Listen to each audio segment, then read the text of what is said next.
El otro tema que también es importante porque en una de esas le puede tocar a usted y aquí se lo vamos a explicar para que tenga los elementos claros y armarse una opinión al respecto.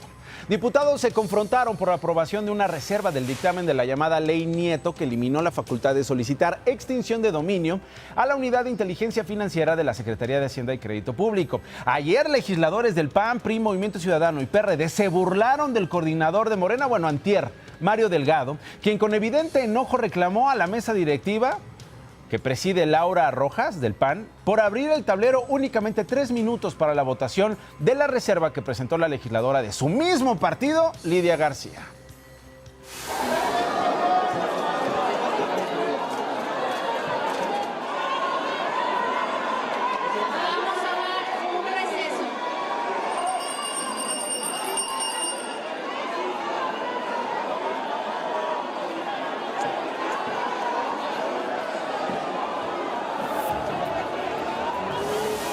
Vamos por partes. ¿En qué consiste la Ley de Instituciones de Crédito, también llamada Ley Nieto? Actualmente solo el Poder Judicial tiene la facultad de congelar nuestras cuentas a solicitud del Ministerio Público.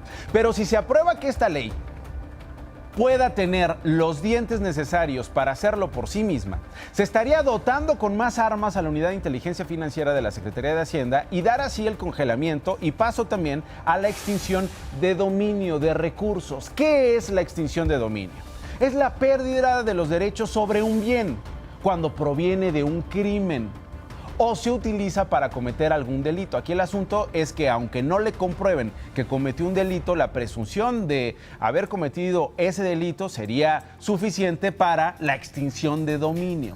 Al día de hoy el congelamiento de cuentas solo se puede ejecutar cuando se tiene un adeudo fiscal y si en su momento no se interpuso un medio de defensa o cuando hay una presunción de delincuencia organizada o lavado de dinero. Pero, ¿cómo inició el borlote? La diputada de Morena, Aleida Alavés, señaló que con estas reformas se hace frente a la corrupción.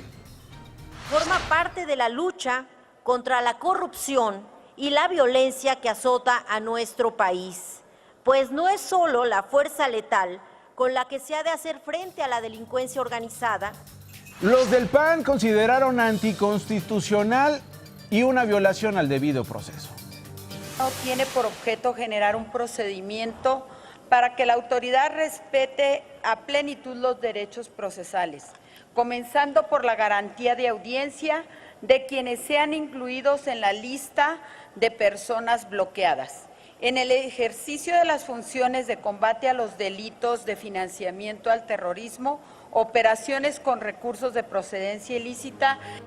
Fue entonces cuando llega a escena la diputada de Morena, Lidia García, que pidió que se eliminara del dictamen el artículo 116 bis 2, párrafo segundo, fracciones 1 y 3, con lo cual no se notificaría por parte de la Unidad de Inteligencia Financiera de las instituciones de crédito a aquellas personas o empresas que se les relacione con indicios de financiamiento ilícito antes de congelárseles sus cuentas.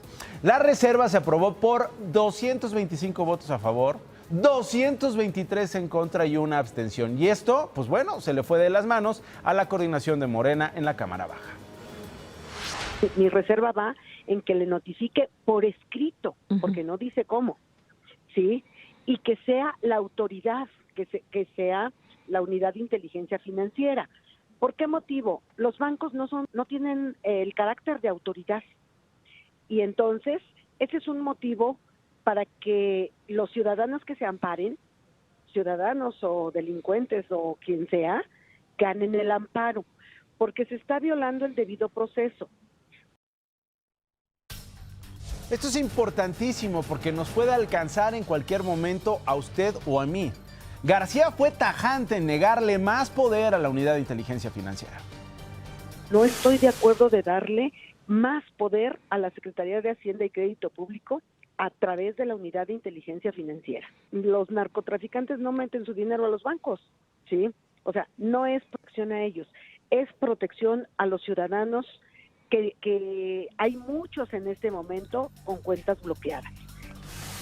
Por ello, la sesión ordinaria se declaró en receso ante la discusión en tribuna y ayer jueves habían planeado continuar, se habían planteado seguir con esta sesión. Sin embargo, varios alcaldes ingresaron a la Cámara de Diputados quisieron entrar al salón de plenos, lo que ocasionó que se aplazara el receso hasta el próximo martes 12 de noviembre.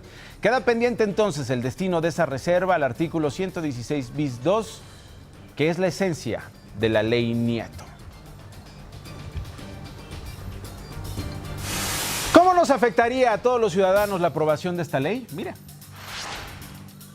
La verdad es que no da muchas señales de confianza, sobre todo porque hemos visto pues distintos episodios que hacen pensar que a veces se utiliza de manera totalmente arbitraria. Y eso es lo que genera ciertas reservas con respecto a que tenga estas capacidades para congelar cuentas y extinguir recursos de manera pues sin atravesar por un juez de manera unilateral.